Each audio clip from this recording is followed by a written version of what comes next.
let's talk about your buying process. What are the steps to buying a house? Hi, I'm Marcus Van Zant, Marcus Company Realty. And today I got to put my glasses on for this one because I'm going to have to read and make sure I don't forget something in between because I got a little list here going on. But what is the importance of the order of what you should be doing? First and foremost, pre-approval. Let's get your loan locked in, right? We need to have that done. We need to be ready to go, know how much you can afford, know what you want to pay, and be able to prove to the sellers what you actually can buy their house for, right? The second step is in that pre-approval process is if you're paying for cash, let's make sure that you have that money ready to go and we have proof of those finances. Again, nothing speaks louder than being able to prove I've got the money to be able to buy that home. Now, just a caveat on that, if you're pulling from a retirement account and things like that, I have yet to have a situation where there's a financial planner happy about letting money go. So they're always going to try to talk somebody out of that. They're going to waste time getting your money ready for you. Start the process now. Be ready for it because the reality is it could take longer and it could cost you a contract at the end when you're looking for extensions because you thought it was an easy process. That's just a tip right there. All right, next thing after pre-approval is shopping. This is the fun part. We get to go looking. Now, this is what we need from you. We need you to be very direct with us on what you're looking for. Here's the thing, and I always try to give this example. When we walk into a department store and somebody says, "Can I help you?" You go, "Oh, just browsing." I really just don't want to. What we're doing is we don't want to show our hand, if you will. We're not trying to tell everybody what we're up to. Now, me, I'm a big guy. If you know me, you understand. I used to be 6'8", I'm 6'7", but a big guy. I walk into a department store. I said, "Yeah, where's your big and tall? This is what I need." So if you trust your agent, open yourself up and show your hands. What are you shopping for? We want to find the right thing. We don't want to waste your time, but sometimes we need to show you some things you may not like so you get an understanding of the price point and where everything's at. So when you find something you like, you've had something to compare it to. So go shopping, go see a lot of houses, get out there, don't waste, and don't look at just pictures. It's not a fair evaluation of the house. And don't just look at square footage. I want something over 2,000 square foot.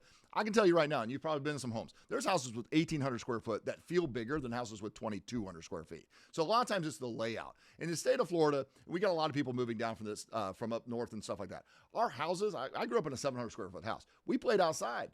Y'all get trapped in the snow. We get to go outside. Yeah, it's hot, but we typically have an open house. So our houses are typically smaller here because you want more outdoor space. So shop and find all the cool stuff that's out there. All right, so from shopping, we're going to go from making an offer. Being ready, I've shot some video about how to be prepared to make an offer, but we're going to be making an offer. You want to make the best offer you possibly can. For making an offer, you're going to have probably some negotiations. You're going to give a little, they're going to give a little, hopefully, and then you go back and forth until you find that center. Now, what are you looking for in that negotiations? Win-win. You must win. They must win. You're, as a buyer, not going to get your butt kicked and feel good about it. And the seller's not going to get their butt kicked and feel good about it. They're not going to sign paperwork. How do you find that compromise in the middle that both parties can win? And what is the importance of the win? What's important to you? Is it important that you get this house that you love and all those kind of things? Or is it important to the seller that get out in a hurry? It's not always financial.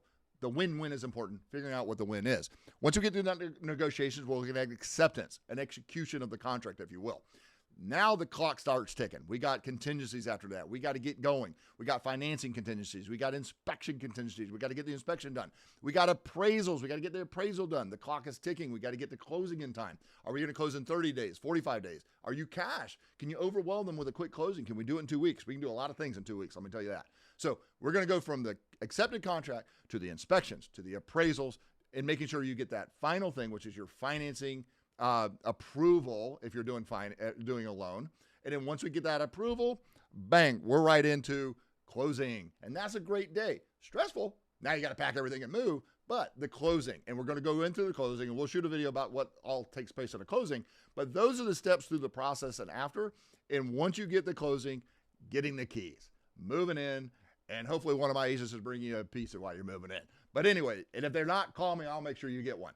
But thank you for watching this video. I hope it was useful. And if it was useful, please like it, share it, and follow us on all of our social media. Thank you for your time.